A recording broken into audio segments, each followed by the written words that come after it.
Wow. I think probably the most important thing as pre our gathering is that this is really a celebration, and I think that you'll see that combination of grief and joy happening simultaneously, and that's how we roll and that's how we celebrate.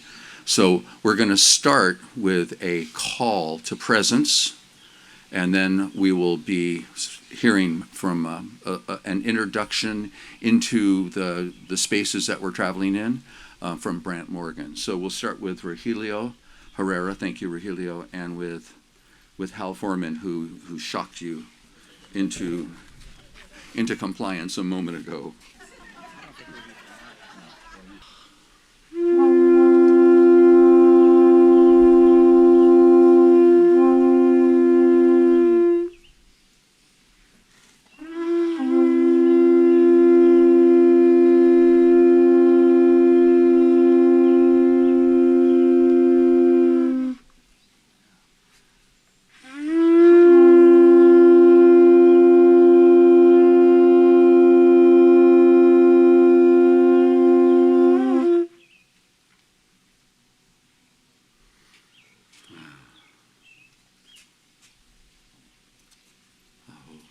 Okay, Brent.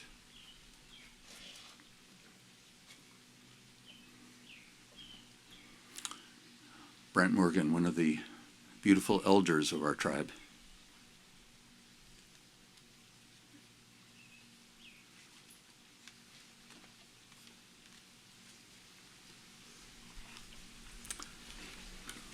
Oh, what a sweet moment.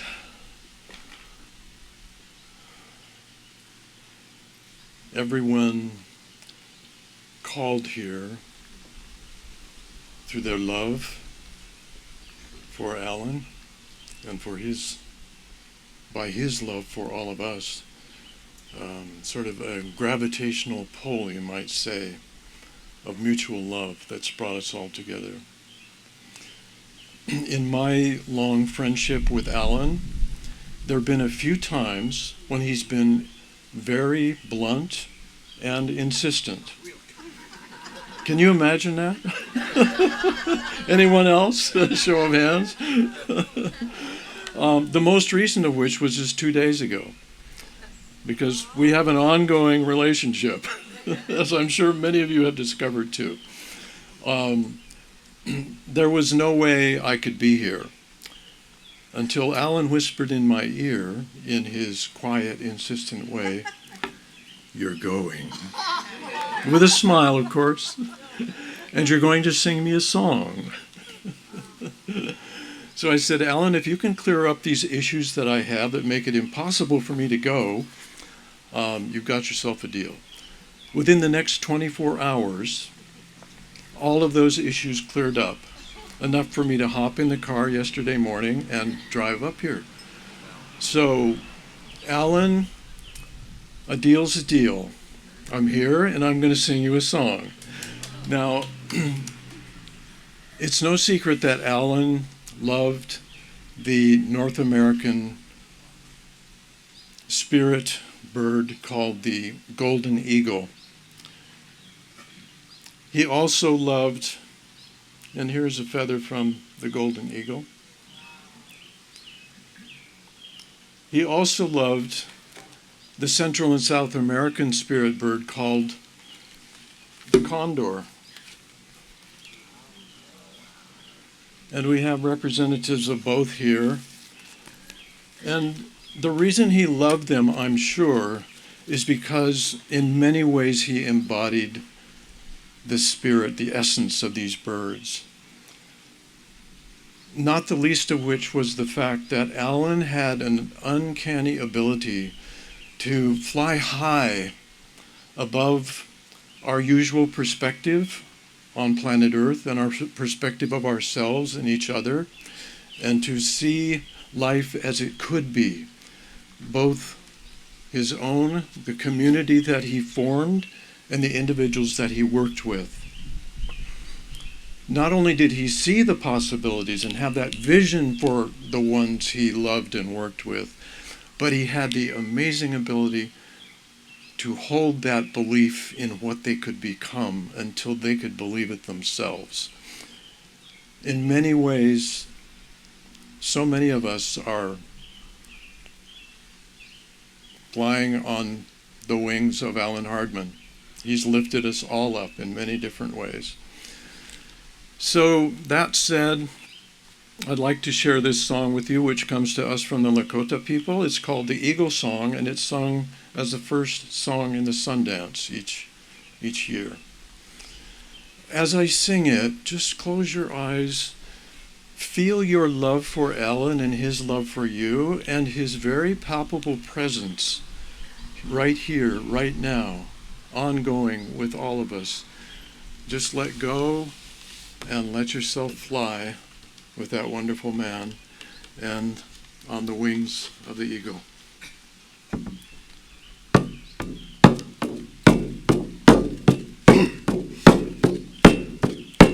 Way-oh, hey-oh, way-oh, hey-oh, way-oh, way-oh, hey-oh, hey-oh, way-oh, hi-oh, hey-oh, hi-oh, way-oh, hi-oh, hey-oh, hi-oh, way-oh, hi-oh, way-oh, hi-oh, way-oh, hi-oh, hey-oh, hey, hoy. Way-oh, way-oh, hey-oh, hey-oh, way-oh, way-oh, hey-oh, hey-oh, way-oh, hi-oh, hey-oh, hi-oh, way-oh, hi-oh, hey-oh, hi-oh, way-oh, hi-oh, hey-oh, hi-oh, way-oh, hi-oh, hey-oh, hey, hoy. Way-oh, way-oh, hey-oh, hey-oh, way-oh, way-oh, hey-oh, hey-oh, way-oh, hi-oh, hey-oh, hi-oh, way-oh, hi-oh, hey-oh, hi-oh, way-oh, hi-oh, hey-oh, hi-oh, way-oh, hi-oh, hey-oh, hey, hoy.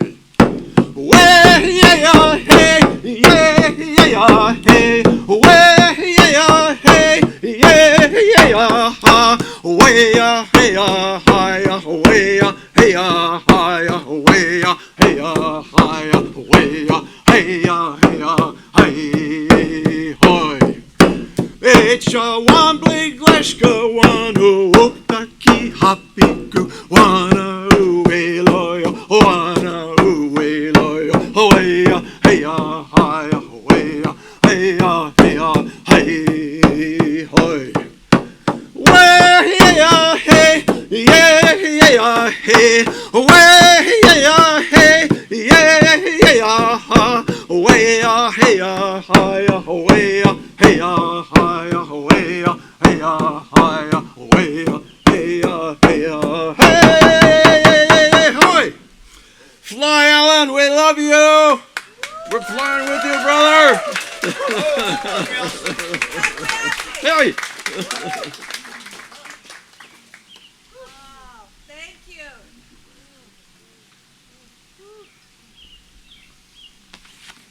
So that's how you start a celebration. Yeah. Hey, so I've known Blair since the late '60s. He and I were both musicians together in Katati. We had different bands, but we were kind of colleagues, and we were all on the same team for team music.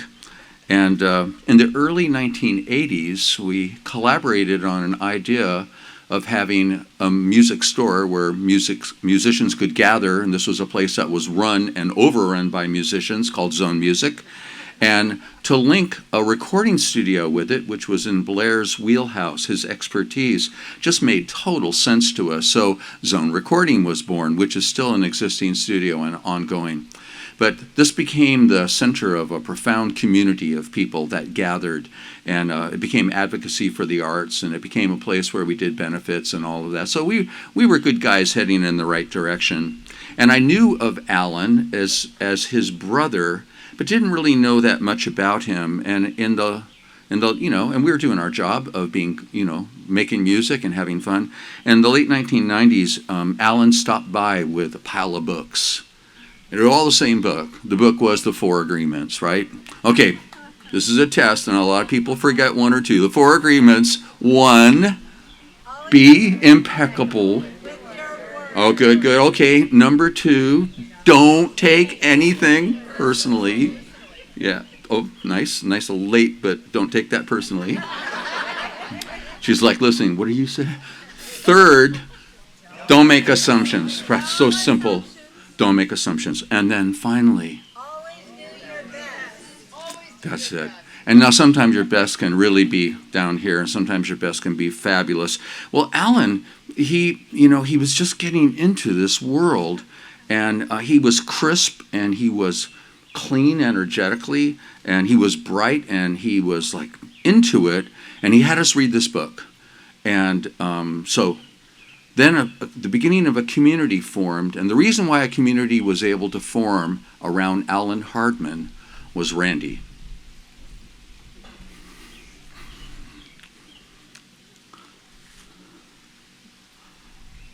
We knew about creating community in our musical world, but to have a community like the one that we have here today, it was, her heart was allowed Allan to fly, right? That's her presence allowed him to say all these wild, lofty things. And then, of course, she would elbow him, too, like, that's bullshit, So it was a real community. And this was the early days of going to Teotihuacan with Don Miguel and family and being there.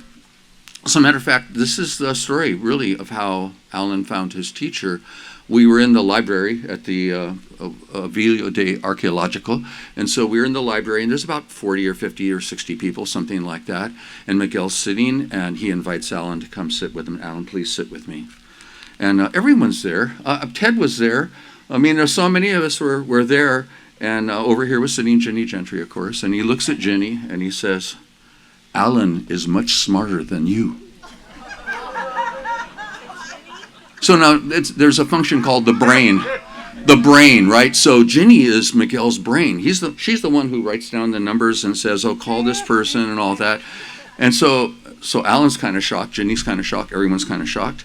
And then he says, Allan is much smarter than me. Yeah. And then he said, and Allan's going like, what? Then he says, Allan's smarter than you. He's smarter than you and me and Ginny put together. And that's the problem. Yeah. Because of his intelligence and the radiance and the actual eagle nature, his intelligence was not the typical kind of arrogant intelligence of the person that has to get there first with the right answer and be right about everything. It wasn't that kind of arrogant intelligence. There's something different about him, something deeper, something more remarkable. But still, we all share this problem, right? Of here and here. Are they disconnected, or is this one unified field where our intelligence is connected with our heart?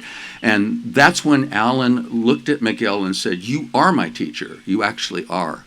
because cracking the code of somebody who's really bright is probably the biggest challenge that a teacher could take on. You know, it's easy to work with people that come to you with a full heart saying, oh, I just love you. Speaking of that, when I met Don Miguel, it was because Alan brought him to the music store to come up with a portable recording solution to being able to record his talks when he was out in the field. And so, Ted had the same experience too. This is how you meet Don Miguel. So Alan's there and Blair's there, and we're looking at the recorders, and I'm saying, well, technically this one has like a higher, and on about the technical specs of it. And Don Miguel opens his arms and gives me a big hug.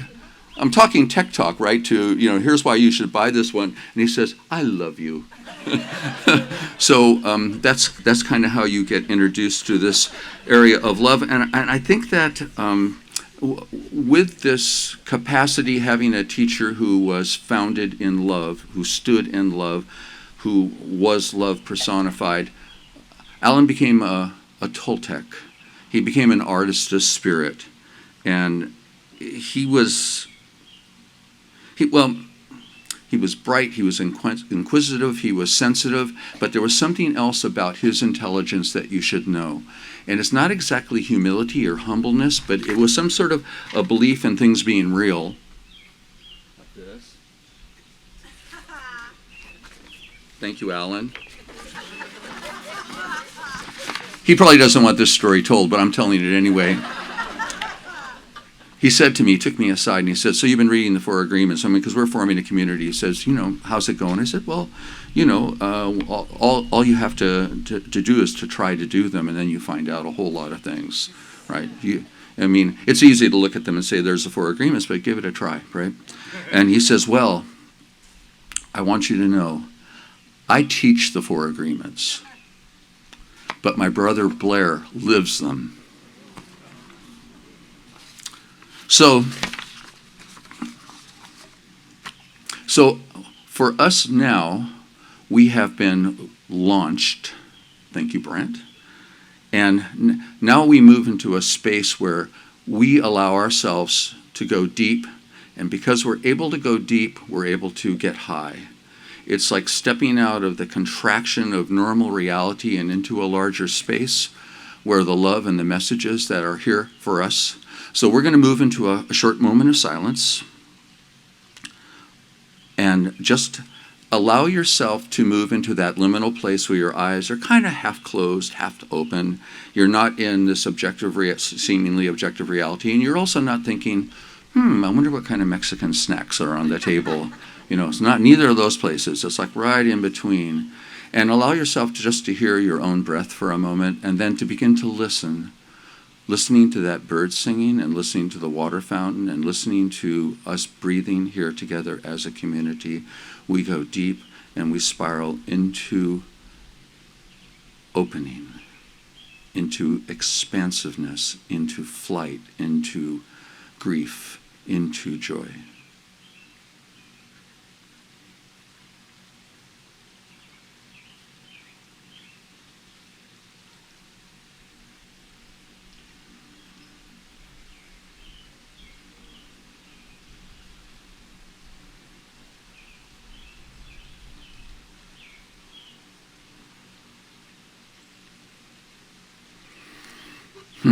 And yes, we could stay there, and let's keep that with us.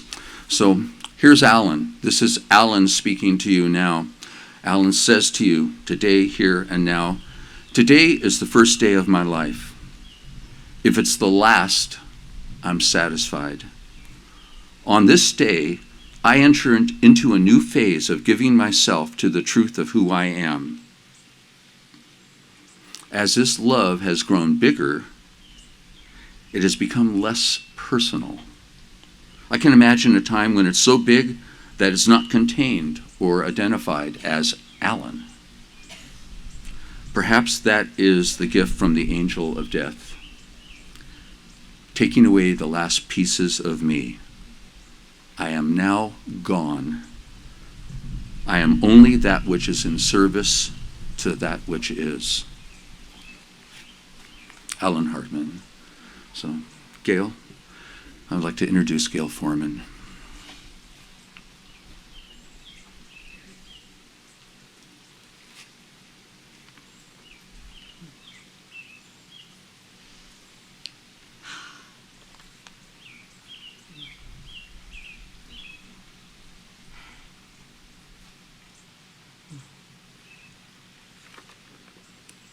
wanted to share the last little bit of Alan's life in his usual alchemy way. After his stroke, Hal, my husband, and I went down to the hospital in San Francisco, and a nurse came out of the ICU and said, "Oh, you're here to see Alan. I'll take you to him.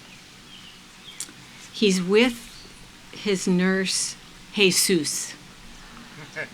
And I turned to Hal and say, "Of course Alan would have a nurse named Jesus." So she turns to Hal and I and says, "Oh, well, if you like that, here's my name." And she turns her name badge over, and her name is Maria Virgen. I kid you not. So we're like, oh my God. And then the other nurse is Christine. So that was like, okay, there's a lot more going on here than we know. When he got back up to Santa Rosa, the plethora of nurses that were all just amazing were Christine, Christina, Christy, Crystal, Miguel Angel, not kidding. The two nurses that were there the day that he left that body were both named Teresa. And then after Marianne and Rihanna and I washed his body and dressed him and got him ready, the nurse that was going to sit with him until they came to pick him up was Angela. You know, you can't even write a script like that. So I just want to talk, say about the magic and the way that Alan, just with, no abandon, just, wow. And I just want to share an excerpt of a poem by a local friend and poet named Tony Jean Birnbaum that spoke to me that I thought I'd like to share. It's called Sweet Medicine Bowl. What will you put in the bowl of your life when the ceremony comes to an end? Will you take your last breath on the wings of love, your bowl empty enough to be filled with gratitude? What will you honor that changed you, even saved you? Who will you praise for widening your perception and showing you ways to make meaning of loss and how to meet the challenge of being human?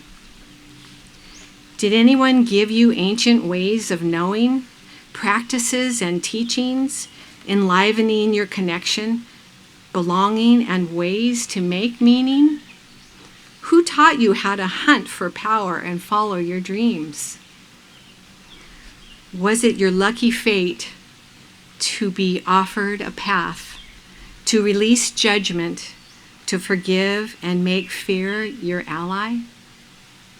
Who showed you how to climb to the mountains of your life, cultivating courage and compassion, taking each step with a prayer, learning wherever you arrived that the perfect place to live, love now was there? Who invited you to meet who you really are and dared you to become more than you ever imagined? Thank you to Alan. Thank you to Miguel.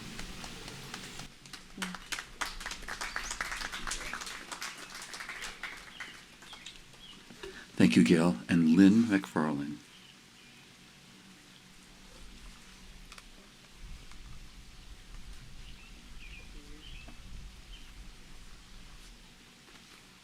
A lot of people. Hello.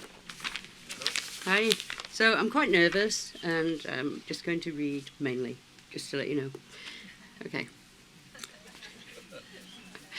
But you all look beautiful. You're really cute. You're really okay. So I have been so blessed and honoured to have supported Alan and his work for almost 20 years. Alan was my boss, and over the years he became a very dear friend. How it all started was I answered Alan's ad for office support in 2006, and mainly because it mentioned the 4 agreements. And it obviously turned into being a bit more than just an office job. Right. For a start, I was surrounded by crystals, ritual yarn paintings, roses, and cats. Right. And there were certainly a lot of these 4 agreements involved in the daily life over at Joy Dancer Central. Alan walked the talk and always expected the best from me too. Alan was very particular about how he liked things done, as you probably all know. Everything had to be perfect, and it showed, from the roses in his garden to the colours and design of his website, to the locations, accommodations, and the experience for the hundreds of people who travelled with him on spiritual journeys. He was so appreciative of that beauty and perfection. At his King Street house, where I worked for many years, he maintained beautiful lush gardens worthy of an English estate, and loved nothing more than to gather there and share this with community. I will always miss extolling the beauty of the roses with Alan, particularly his favourites, the Double Delight and the Princess Diana. I honestly got paid to stop and smell the roses. Another funny little story, which might resonate, I hope. As you know, Alan was passionate about relationships, and he created many life-changing workshops on the subject, including his Living in Conscious Relationship and Singles to Couples. One day in the office, he asked me to send an email out to his Couples to Singles group. Couples to Singles, a slip of the tongue, but one that made us both smile. And thereafter we both had to check ourselves to get it the right way round. Because a fair amount of the time it really did work out that way, as people found themselves facing their own truth. Another of my jobs was to feed Annie the cat if Alan was not around. Very specifically, I had to microwave her food for 3 seconds so that it was the temperature of warm mouse. One day, after about 5 years of this, he said to me, "You know, I just made that up. I have no idea what she likes." Huh, okay. So, it was a pleasure and an honour to be a part of Alan's mission to make the world a better place, one person at a time. He truly cared about all the people he worked with. He was very generous with his time and had a huge loving heart. He delighted in seeing the joy in others. He taught me so many great lessons in life and perspective on the choices we can make. We are all the richer for knowing Alan. And I'm sorry that you didn't get to go back to your beloved Chikala one last time, Alan, but glad that you got to spend time here to know and remember how much you were loved. I'm so grateful to have been a part of Alan's life and work.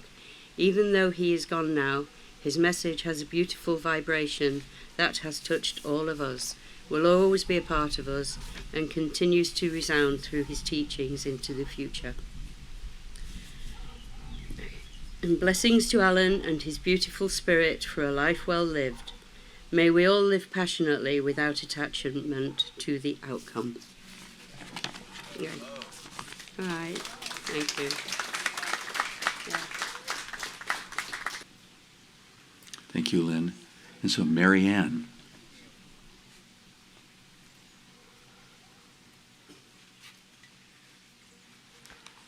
After hearing you speak, Lynn, I now know why you could work for him for 20 years. That's an amazing feat. Thank you. Thank you. I've known Alan about 26 years. I live locally, and I think I was in the first apprentice circle of Alan and Randy. Yes, it was. And I also got to sit with him in his last days. So it was a long journey. Everyone here I know has known Allan in so many different ways. Friends, families, neighbors, students, apprentices, a teacher, guides. Maybe you worked for Allan or worked with Allan. There's fellow apprentices with Don Miguel Ruiz, people he met in the community, those he met through buying his honey or beekeeping, or maybe he performed your wedding or created the beauty that surrounded the wedding when he was doing his landscaping and design work. All of it. And even maybe you worked in the restaurant in Vermont with him. He had a long and varied life, and all of us know him through various ways. And what I've come to see as I've reflected recently, and Lynn talked about this, Allan was passionate about the things he did and the people he knew. And he did everything he did extremely well. He lived with integrity, with kindness, with intent, and with love. Allan was always authentically Allan. Sometimes that would be awe-inspiring. Sometimes it could be irritating. I have great respect for him always, though, because he was being true to himself always. And that was a huge learning and model. And he was always committed to making the world around him more beautiful in so many ways. Gail mentioned the amazing nurses that were with us, or with Allan, in those final days at the hospital here. And most of them didn't get to know Allan the way we have had the honor and privilege and joy of getting to know Allan. But I'm going to read you a letter from one of the nurses that was with him in his last days. Her name was Christine. I need my glasses for this part.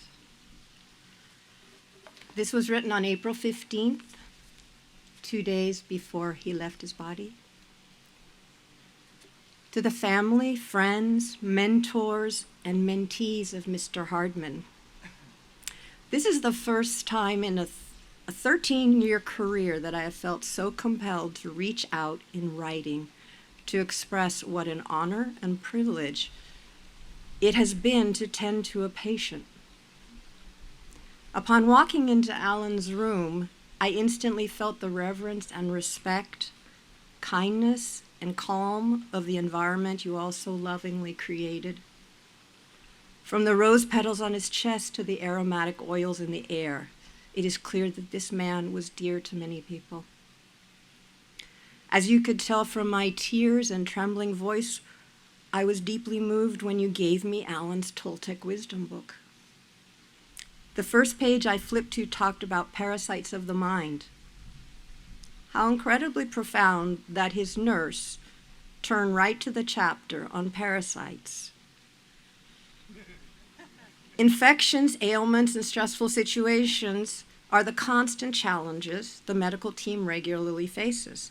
Yet they are also the same challenges that bring us together and introduce us to special patients like Allan and cohorts like yours. I look forward to learning how the ancient Toltec dealt with parasites and how to heal from the wounds they cause. Many of my co-workers have asked to read through the book with me, and I know the positive effects will ripple through our halls, nurses' stations, medication rooms, and beyond.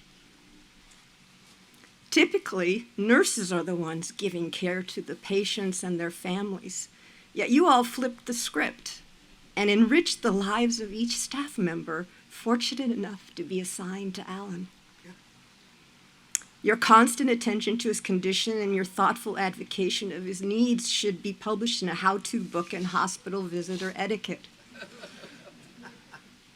Perhaps the theme could resemble the Toltec inventory on changing the uncertainties of hospital environments from fear-based mindsets into love-based programming, balanced, of course, with competent and considerate medical attention received in return.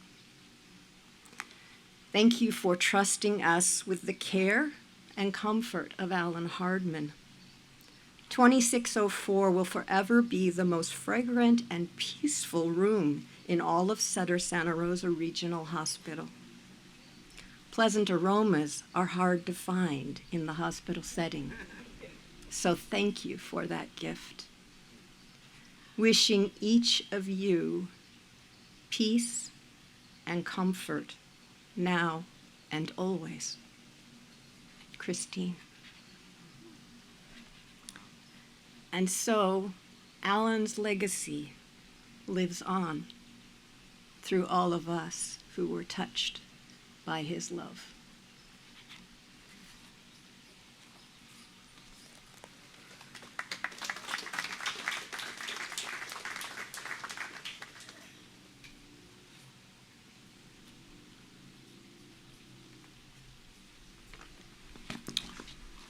Yeah, Allan's roots in this North Bay area community were really, really deep. I mean, he was a really multidimensional guy. I mean, anyone who can speak to bees is going to be okay in all of our book. And then the fact that he speaks to cats and cared about them, that's like, okay, that's over the top.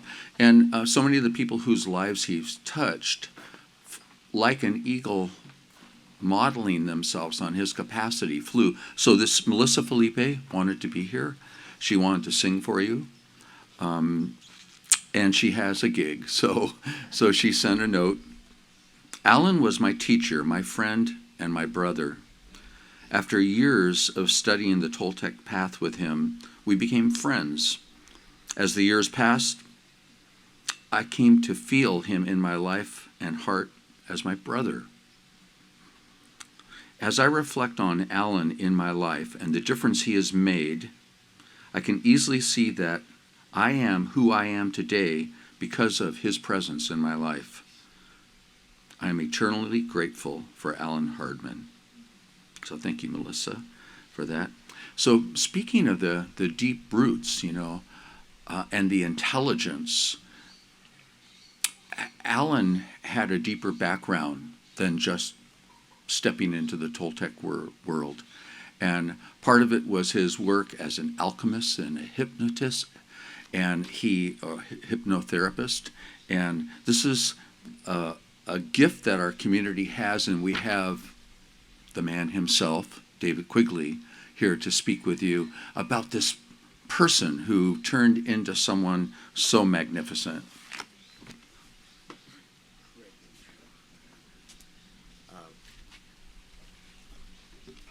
I'm very emotional right now, please. And I'm not usually, I've spoken before hundreds of people before, and for some reason I'm tongue-tied today with all of these incredible testimonies. And it just makes me miss him so much more. And I have missed him for a very, very long time. In 1989, Allan Hardman showed up my training. He was a beekeeper. And I could tell by the way he connected to all of us in the class. We had a very large class at the time, and yet I could tell that he was going to be a keeper of human souls. And it was very clear to me that he not only completed his training and years of extensive apprenticeship with me, he wound up being a co-leader with me of group and process intensives called the Empowerment Intensive. No doubt some of you have been there at some of his. So in many ways, I shaped his work so that he could take this into the community of Toltec shamanism. And as many of you know, and he has certainly said on so many occasions how much the alchemy process has been a part of his incredibly transformative power. And yet a lot of these things happened after he and I, this is why I'm sad. I'm not sad about his death because I feel his presence with all of us right now. But I'm sad that our lives had to go in separate directions when he and my wife Glenna decided to become involved with the Toltec work. And I was very tempted and, of course, did a few workshops with Miguel and with Allan, but realized that my intention, my need was to travel around the world and continue to teach the alchemical hypnotherapy work. That I suppose like every oak tree, you want their acorns to be as far away from the tree as possible so they can reach as many people in the world as is possible to be reached. And I know that Allan honored my work until the day of his death. And I will always honor his as well. So I want to thank all of you for making it possible, who made it possible to make this event happen so that I could be caught up myself on the amazing transformations that he has brought to all of you.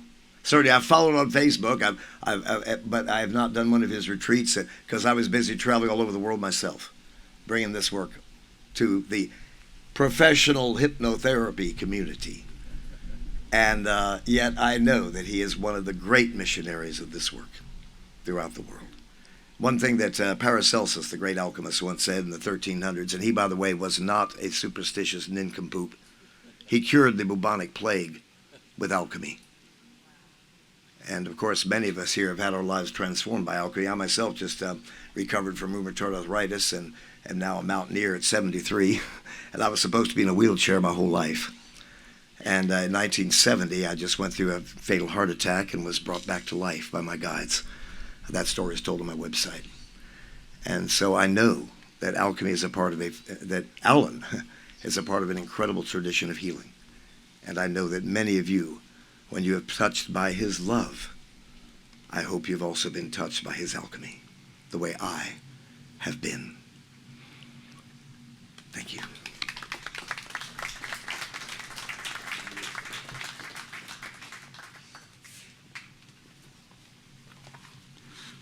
Thank you, David.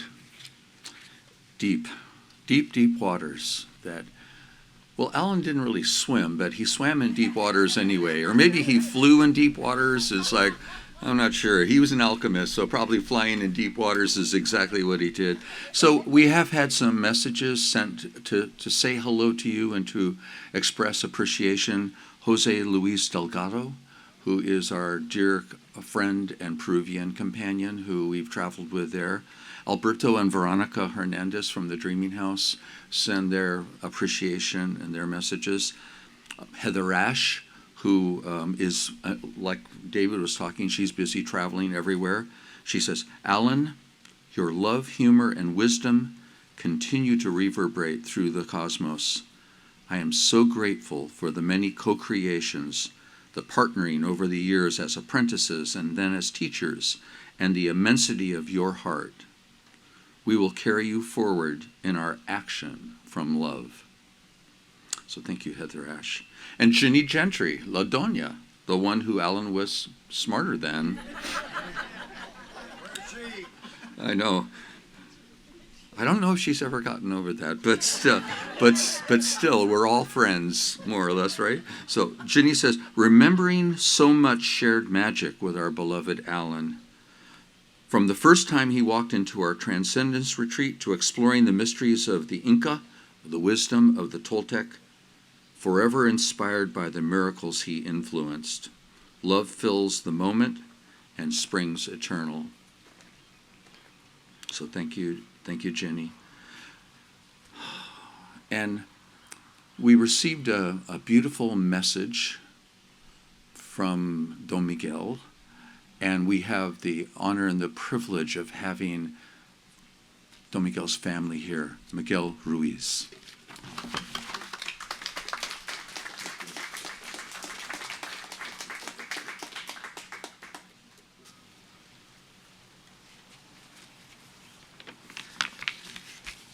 Good afternoon. How are you? Yes.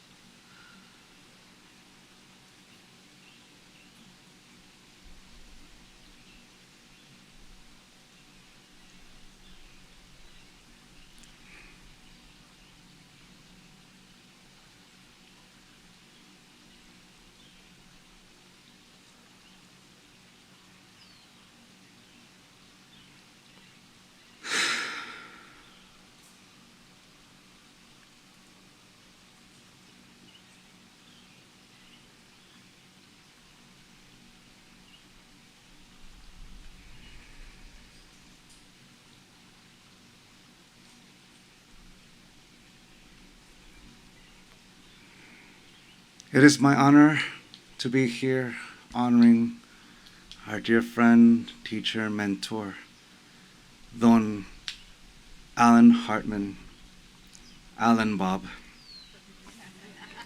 for those of you who know. I'm going to first read the letter my father sent. It was originally a video, but the audio wasn't so good, and forgive me, didn't bring my reading glasses, but I think the print should be good. In memory of my great friend Allan Hardman, I met him so many years ago. What can I say about him is that he never pretended to be what he is not. Allan really learned to love himself unconditionally, just the way he was. And he shared all of that with many people who followed his lead, and people who learned a lot from him, and they loved him unconditionally, just the way he was. I have so many great memories of him, so many that it makes no sense to try to share all of them with you. I just have to say that his integrity was so big. He walked his talk, and he didn't pretend to be what he is not. My love is always with him, and he still lives in my heart. And he will live there for so long, just like in each one of you. And for those of you who know, you have to ask yourself which heart my dad has, because he's had 1, 2, 3. So let's say the intent that animates his heart loves Allan Hardman. Anyway, however you are and whatever condition you are in, my love is always with you. My best to you all, Don Miguel Ruiz.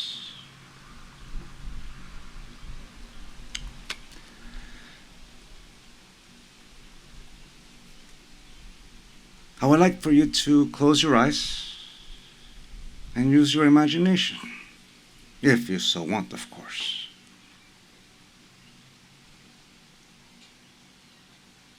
A dear friend of mine, Ed Durant, the great-grandson of Will Durant, a philosopher, you might know. Him and I are best friends. And one day, him and I started playing chess. And when we play chess, we tend to talk. And one day he asked, Miguel, when did your life start? And I said to him, when I was young, I used to say it was the moment I came out of my mom's womb. But as I grew older and I got educated, my answer changed to the moment of my conception. At which point he pounced. He asked me, Miguel, is there life in the ovum and is there life in the sperm? And my imagination raised and raised, because the answer was yes. Life did not start at the moment of my conception, because if the sperm was dead or the ovum was dead, there would be no conception.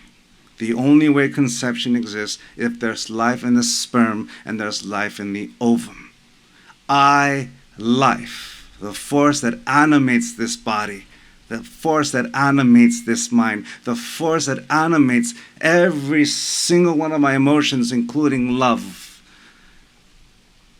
began much more than that, longer than that. My imagination began to race because the answer to when was my life start didn't end with my mother and my father, because the sperm, the ovum that gave them life had already had life. And my grandparents and my great-grandparents, and my imagination raced and raced until we hit a climax where every single human being is related to one another. And then it goes down, down, down, down, down to Adam and Eve, or Adam and Lilith.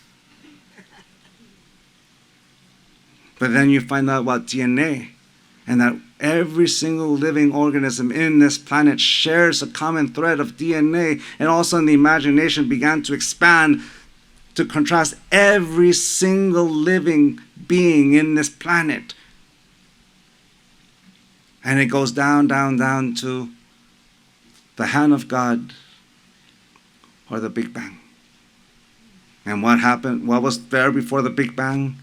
A universe that expands and contracts the way our lungs does every time we breathe. Life is in every single one of you. If you open your eyes and look at every single tree that surrounds you, the force that animates your body is the same force that animates every single organism that you see. Life. Alan, we can all talk about the past, but you want to feel a present moment and a present communion with Him. All you have to do is breathe. For the breath of the flora gives life to the fauna, and the breath of the fauna gives life to the flora. We are one, and we're connected. The same energy that animated Alan's body runs through everything you see, through everything you hear. The irony is that we have to use our imagination to see it, but to experience it, to feel it. All you have to do is close your eyes, take a breath, think of Alan, and you will hear his voice. You will smell his scent. You will feel his presence, just like you can feel the presence of everyone you loved and love and will love. For we are eternal, for we are life. And I saw that every time I looked into Alan's eyes. And I hugged my dear brother, teacher, mentor, Don Allan Hardman, my father's right-hand man for so many years.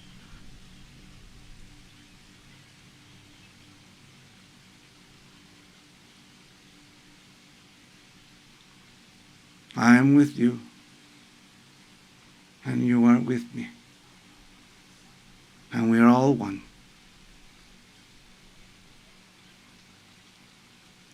So, like someone earlier said, don't let that parasite stop you from being at one with every single being. Don't let that parasite stop you from experiencing unconditional love.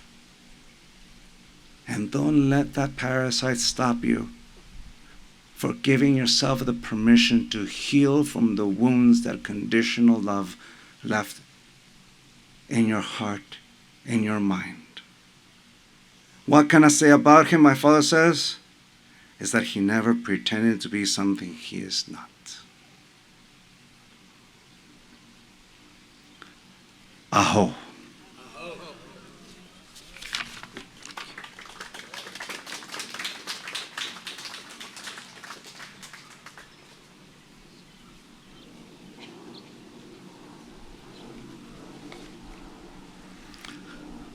So beautiful. So this is a memory test. Let's do a memory check of like perhaps the last 10 minutes.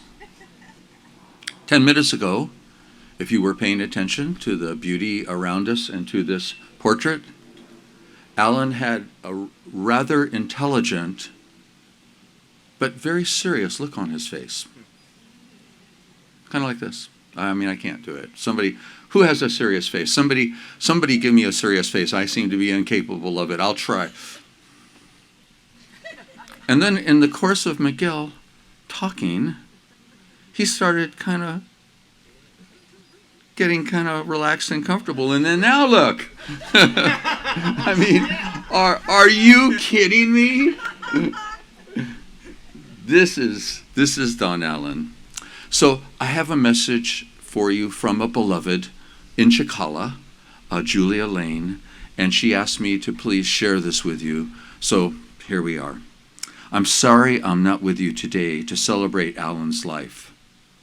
I'd like to share some words about our time together. Once upon a time, during a Tai Chi class in the back of Beyond in South Wales, Southwest Ireland, I heard the word Toltec, and my life changed forever.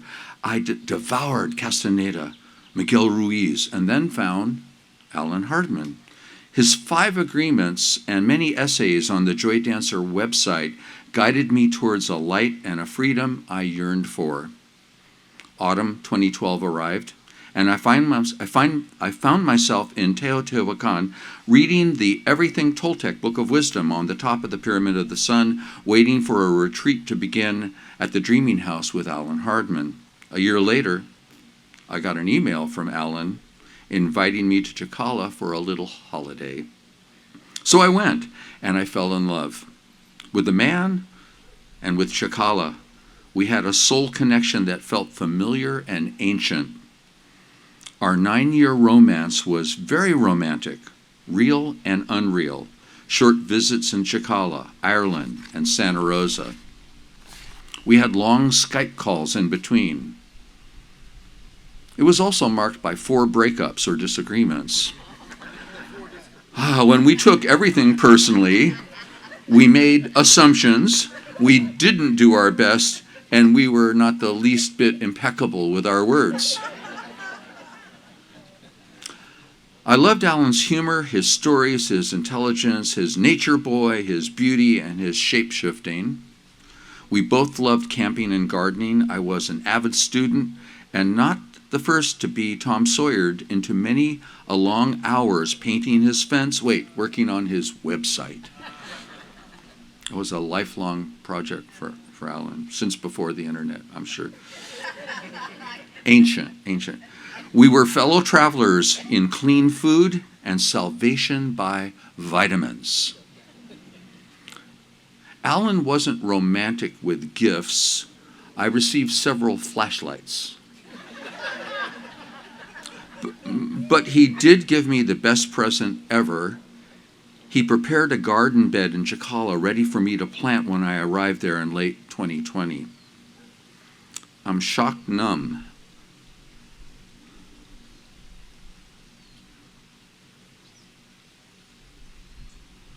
That we will not meet again.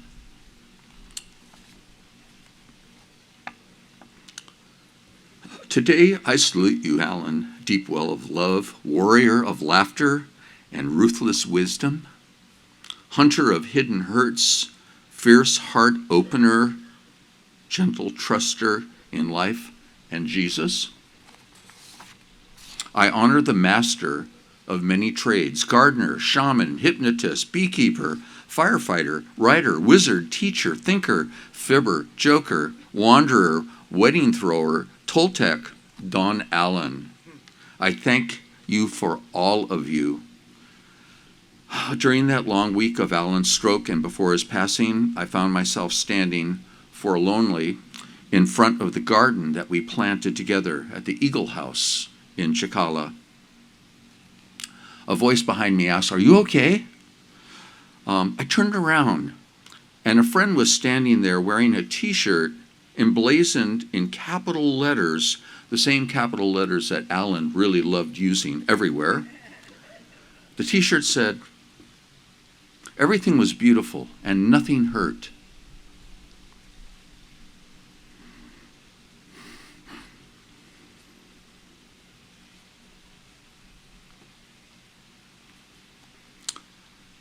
Thank you for that comfort, Allan. I hope you're happy ever after, and that I'll find you there. Julia Lane. Yeah, beautiful. So, Rihanna will come and join us now.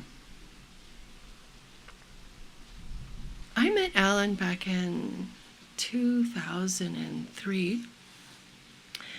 And I was looking for something different than some of the spiritual teachings I had studied and had been exposed to.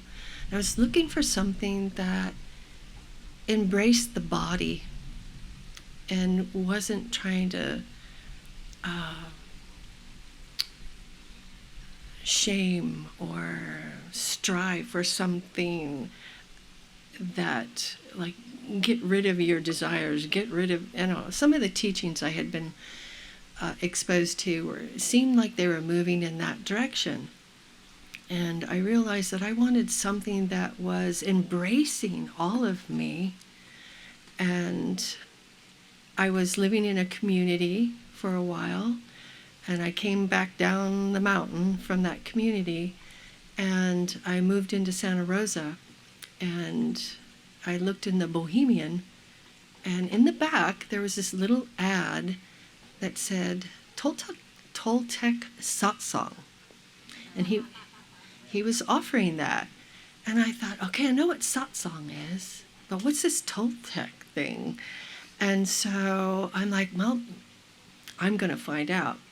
And so that's how I met Allan. And I didn't quite understand what he was talking about for a little bit. But as I continued weekly going, I thought, okay, this I think I can embrace. And he also incorporated the Alchemy work of David Quigley, and that was beautiful. And sometimes I thought in those evenings, as I continued doing that for, I forget, about a year maybe, Allan had this incredible way of talking really soft.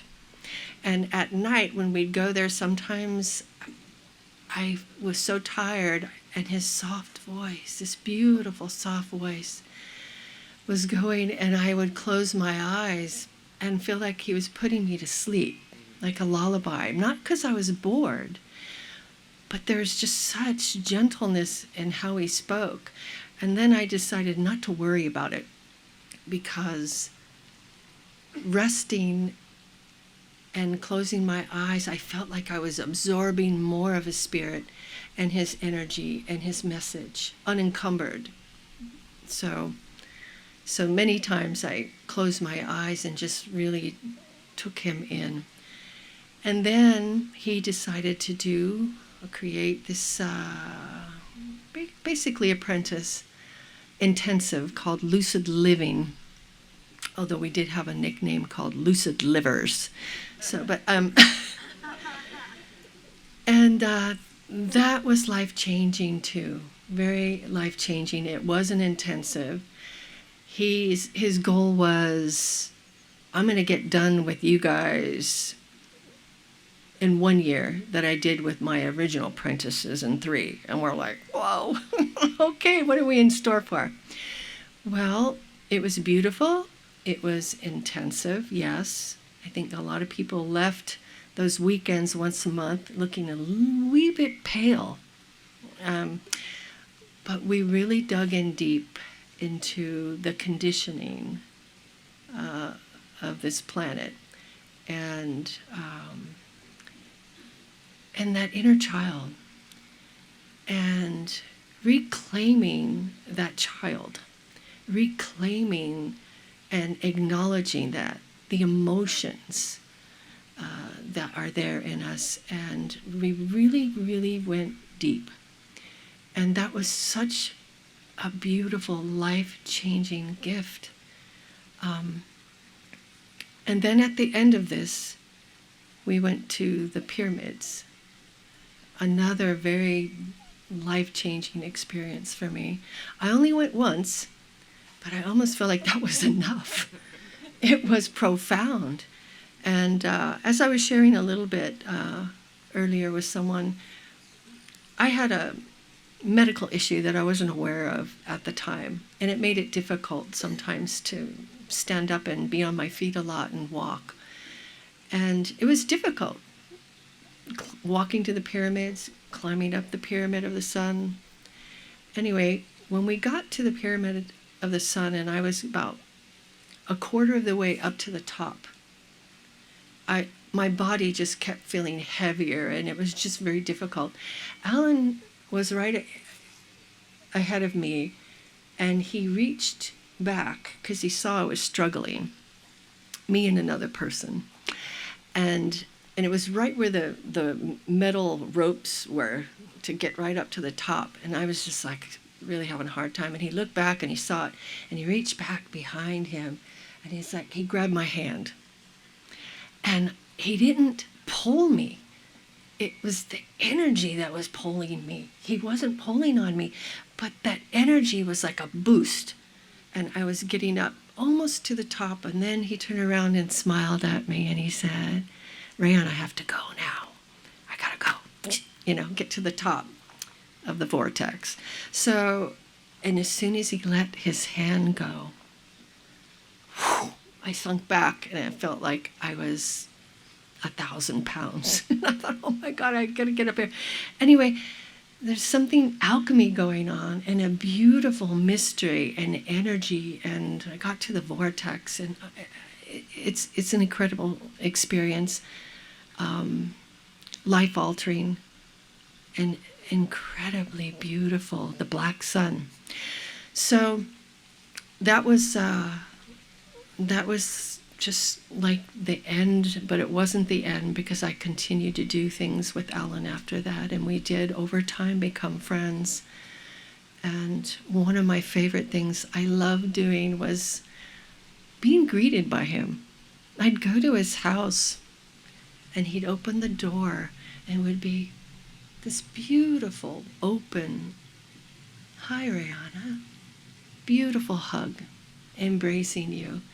And then we would a lot of times go into his garden, beautiful, exquisite garden, and he would be watering it, and we would just have talks while he was watering his garden, beautiful talks. And I loved enjoying those talks with him in his garden, and his cats, Annie and Buddy, exquisite little cats.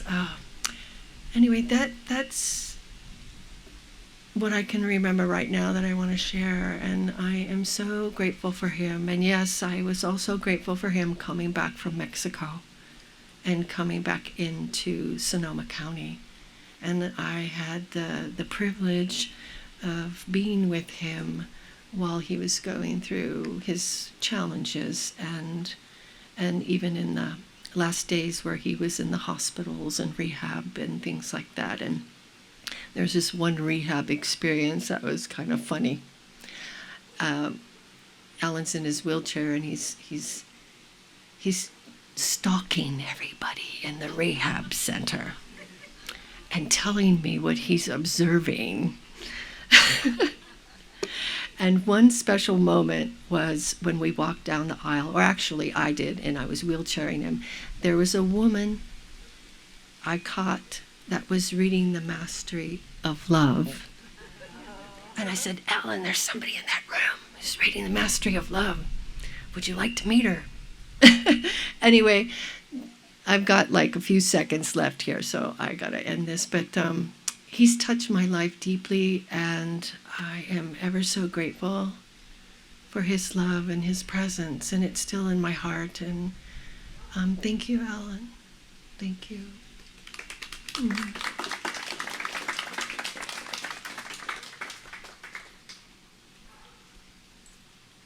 Thank you, Rayana.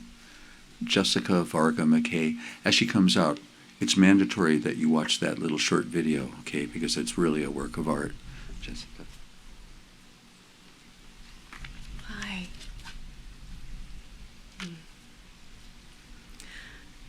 Allan was the most masterful, compassionate, and skilled teacher I've ever known. In just 5 days in Teo, he would demonstrate the kind of acceptance, safety, and unconditional love that made a group of strangers fall in love with each other. And he did it over and over again. He made us feel powerful in our lives. He held space for us to have emotional breakthroughs as only he could, with intensity and fire. To this day, watching him work with people is one of the most awesome things I've ever seen. I've never known anyone who mastered so many things in one lifetime. Everything he pursued, he mastered. And not only was he a brilliant Toltec teacher, there's an aspect of the teaching that he really embodied, and it's one that I haven't come close to achieving. What Allan had was total, complete, absolute permission to do whatever he wanted, to be attracted where he was attracted, and repelled where he was repelled, without reference to anyone else and without caring what anyone thought. And I wanted that. Inevitably, I'd be telling Allan about some scenario, how I wanted to do something, but I was afraid to hurt someone's feelings, and he would just say, "Jessica, you're not responsible for the emotional reactions of others to your reality." And I would say, "I know, but..." Allan devoted his life to helping others have personal freedom. He wanted all of us to have that. He wanted us to have the self-acceptance that would allow us to move through the world without being slaves to the dream of the planet. And I know that through all of us, he has impacted millions through the ripple effect of his words and actions. He was an extraordinary guide, but it was his humanity that made me fall in love with him. It was his eager willingness to engage in gossip with me. It was his embarrassment when we'd be at Trader Joe's and I would start frantically dancing in the aisles to a really good song. And it was his vanity, which I wholeheartedly shared.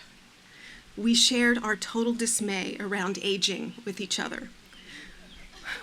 We would be on Zoom and I would show him something I didn't like about myself, some lines in my neck or something I was seeing, and if the sunlight hit Allan's arm in a certain way and he saw loose skin hanging, he would show it to me and he would go, "Ah! Ah!"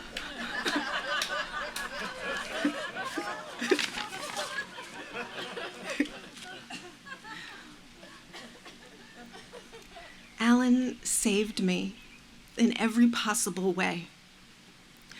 Every good thing I've done in my life for the last 20 years was made possible by him. He taught me everything I know about love, and I'm sure I would not be in such a loving marriage if not for him. One of the times Allan was in the hospital, we were FaceTiming. He was lying down and he had his phone positioned so I could see him. I asked him what he thought happens when we die, and he gave a very brave, typical Toltec response. "Nothing," he said. "No thing happens." And so I told him what I thought. I said, "I believe that when you die, you're going to step out of your body and realize that you're still alive. In fact, everything you've lost in the last few years, your energy, vitality, sharp memory, it's all going to come flooding back. It'll be like waking up from a dream, and instead of losing something, you'll gain everything, and you'll be able to decide how you want to express yourself next." He closed his eyes while I was talking, and I actually thought he fell asleep. So I got quiet. After about a minute, he opened his eyes and said, "Hey, why did you stop? I was going on that journey." Now, Allan would never adopt my point of view if it differed from his, because he had a lot of wisdom, and like all of us, he was attached to his particular point of view. But I got the sense he was open to my perspective on this. So when Gail Foreman called me as he was transitioning and held the phone up to his ear so I could say something, I said, "Alan, you're going to step out of your body now, and you'll have everything. Nothing is lost. I love you, and I will love you forever. We are eternal, and he still exists."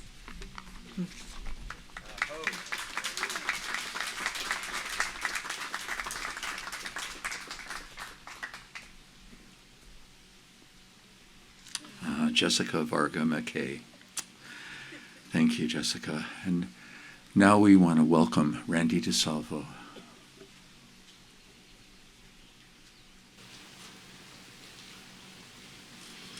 I see you, Tammy.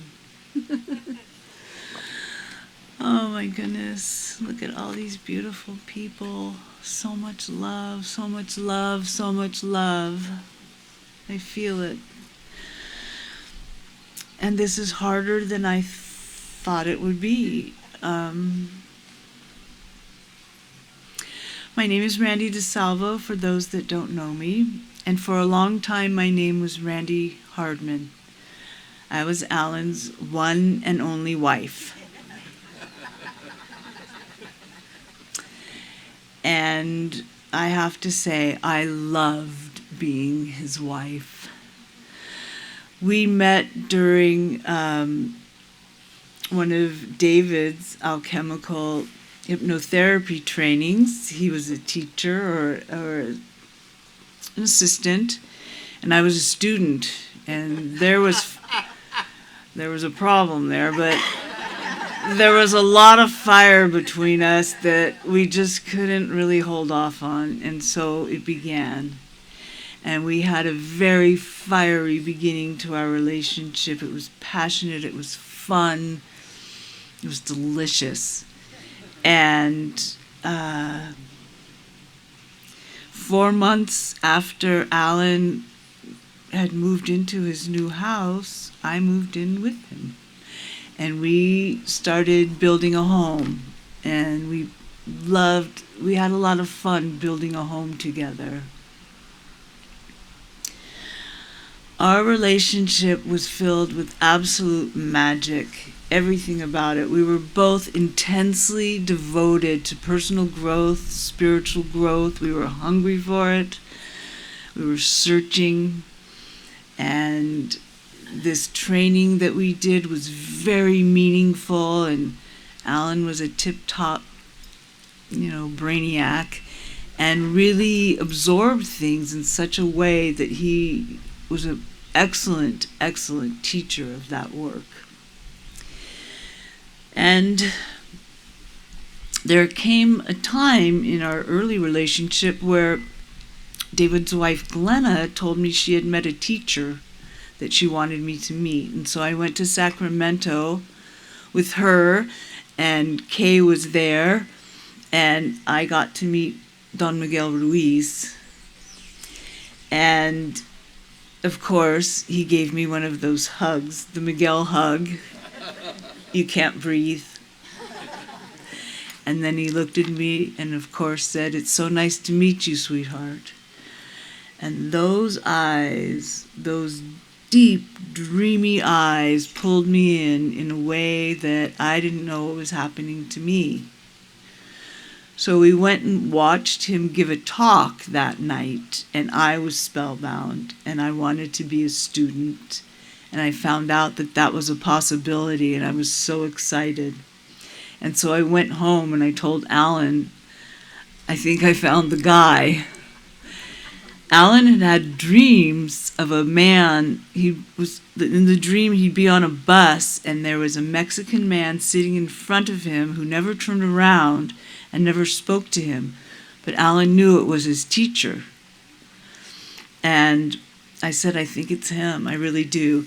And so a few weeks later, we went and spent a weekend in Sacramento with Miguel and the apprentices doing what they did. And Alan was, of course, ecstatic.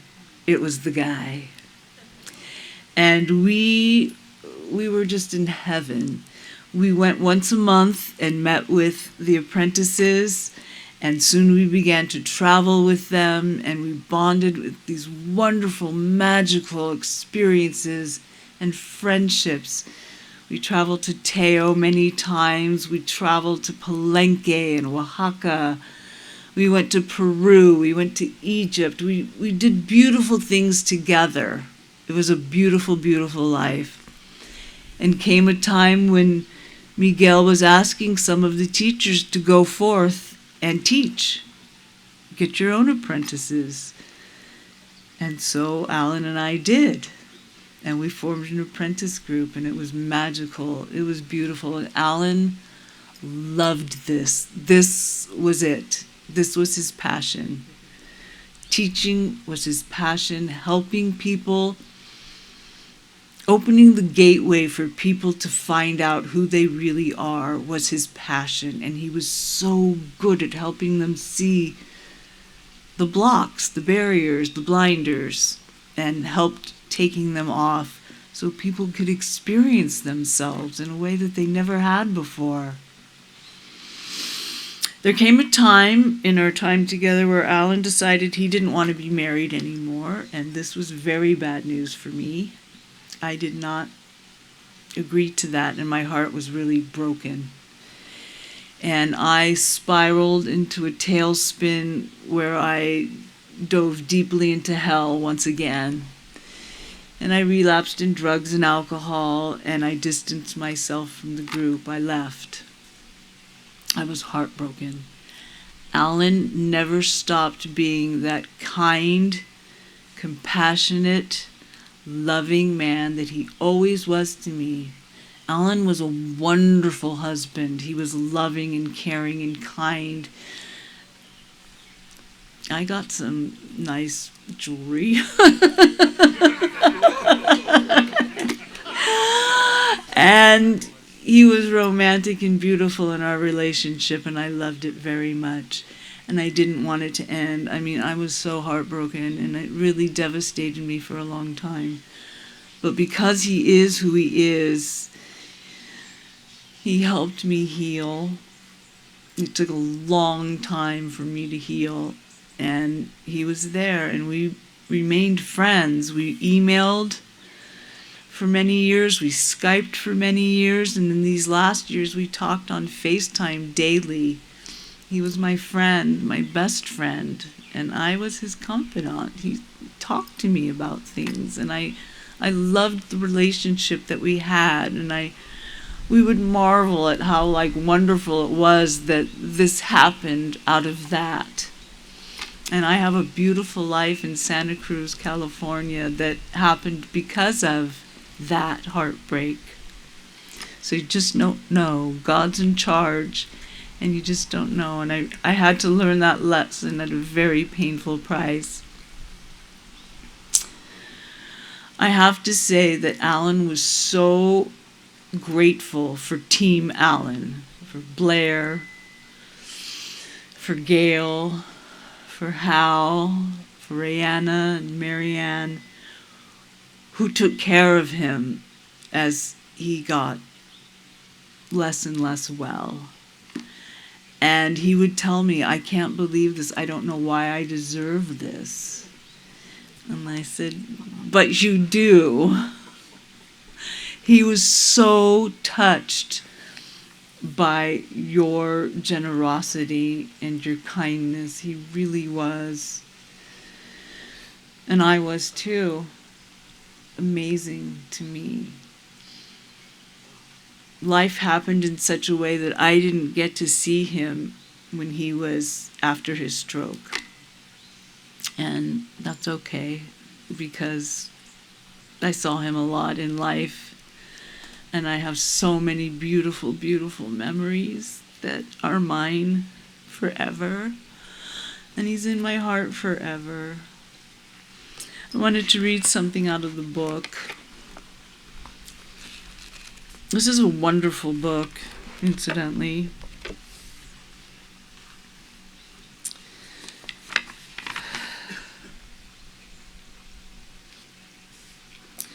The happiness that comes from being in a heart communion with life in all of its forms cannot be earned, cannot be bargained for, and cannot be taken away from you.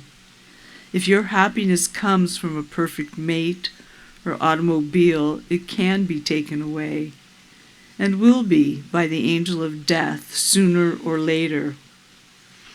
Always in the back of your mind will be the fear of losing the person or object that makes you happy.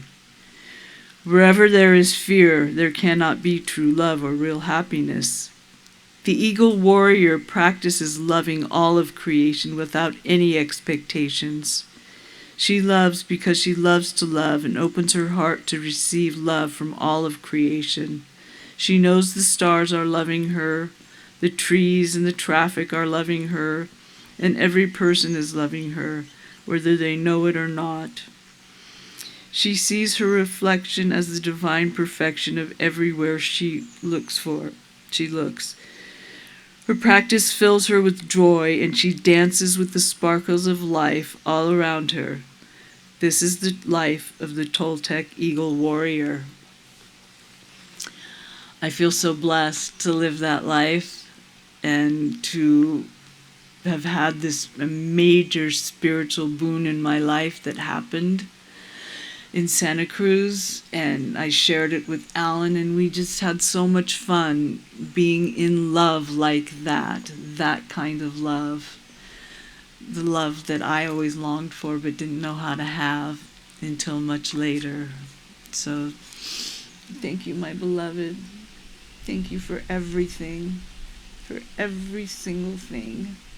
Thank you.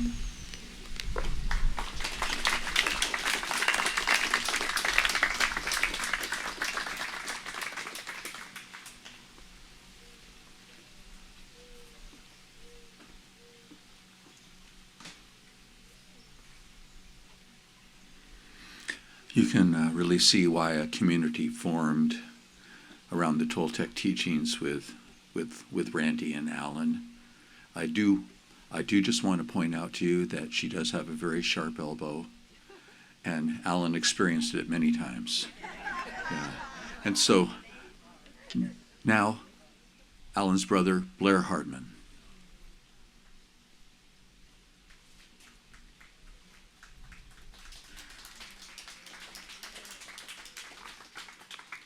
What an incredible afternoon. These tributes are so heartwarming. And I feel like a complete failure. My only job these past many months has been to help my brother be happy and to stay alive. And I could feel our parents rooting for me. Come on, man. You can do it. One more appointment, one more test, one more something. And we tried everything, but it wasn't enough. It all started in 2020 when Allan got dengue fever in Mexico. His cognition was never the same. Then when COVID hit, he was stuck in Mexico during the long, hot season. And when he came up here a year or so ago, he wanted to get some medical issues treated. He had some deferred maintenance. He had a procedure which led to an infection, which led to a cascading series of medical misadventures, including nursing homes and caregivers. But Allan could not catch a break. Sutter Hospital was amazing. The nurses loved him, and he loved the nurses. He kept his spirits up and his sense of humor intact. His favorite part of the whole last year was having medical people look at him and say, "You're not 81 years old. You don't look a day over 60. In the end, he had a stroke from out of nowhere, unrelated to everything else.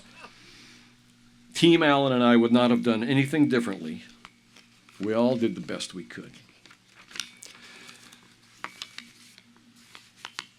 It's ironic, I guess, that Allan never liked Western medicine. He used to complain that medical doctors never asked him what he had for breakfast. He preferred his supplements, his chiropractors, and his hypochondriologists. Alan and I got along great as kids. We loved each other. But we realized early on that we were born into the wrong family. They were Republicans. So we stuck together. We lied for each other. We supported each other. We were a team against them until we could get the hell out. He went to Sacramento State to study forestry and state park management. Then he began a great migration.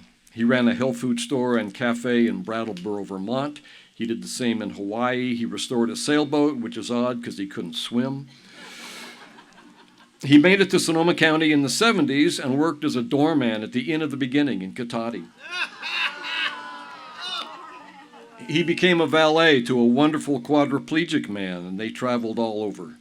Next, he was the caretaker of the historic Kiwanis Springs Estate on Taylor Mountain, where he pursued beekeeping, hypnotherapy, started a wedding venue, became a master gardener, and then he met Don Miguel Ruiz, as you heard, and began studying the Four Agreements.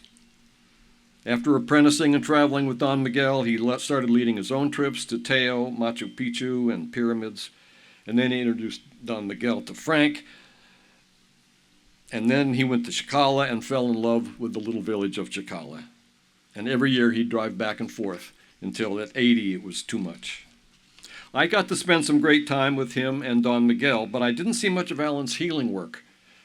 When word went out about his failing health, the response from around the world was astonishing. I had no idea the number of people who would credit him with changing their lives so positively. It gave me a whole new appreciation of my brother. Heartfelt thanks to Team Allen. So many angels showed up to help. Victoria Fullerton was generous with her time and her food. Marianne Granieri was there with love and wheelchairs and walkers and other equipment. Rihanna Kavanaugh was a huge help, monitoring his prescriptions and making delicious meals and sitting by his side all night in the hospital. Dodie O'Neill was on the team and did that wonderful memorabilia table inside.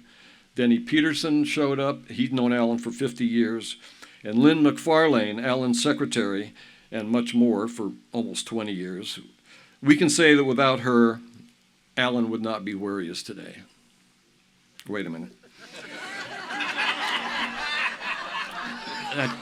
That didn't sound right.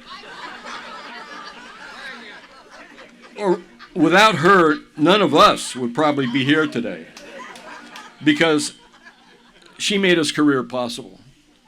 Alan was really good at one thing, and that was procrastinating. And she kept it all together. Thank you, Lynn.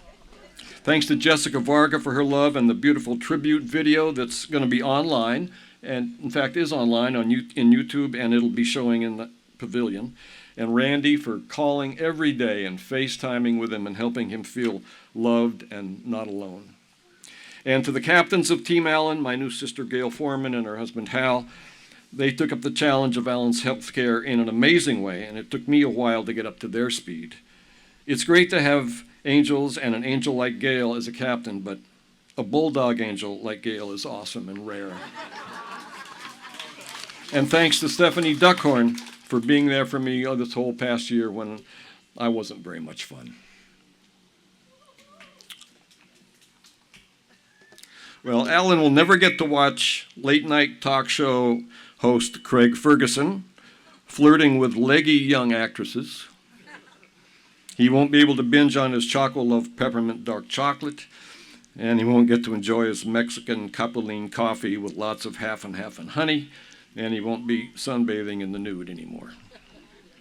On the other hand, he'll never have to be cold again. He won't have to complain. He will never again be frustrated by his computer, his email, his phone, his prostate, his vision, or his memory. And now Alan lives in our memories. He lives on in the love of this community. All of us here elevated by Alan's dedication to loving life and loving all of you. And for me, I will always have a loving brother. Alan will always be a living presence in my life. And thank you.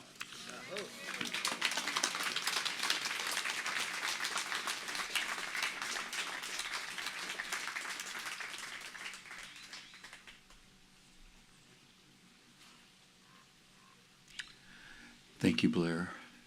So So I know we all have so many stories and we all have so many experiences that we'd like to share. And we're going to have a chance to do that. We're going to conclude now with Hal Foreman performing a song on flugelhorn.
Mm-hmm.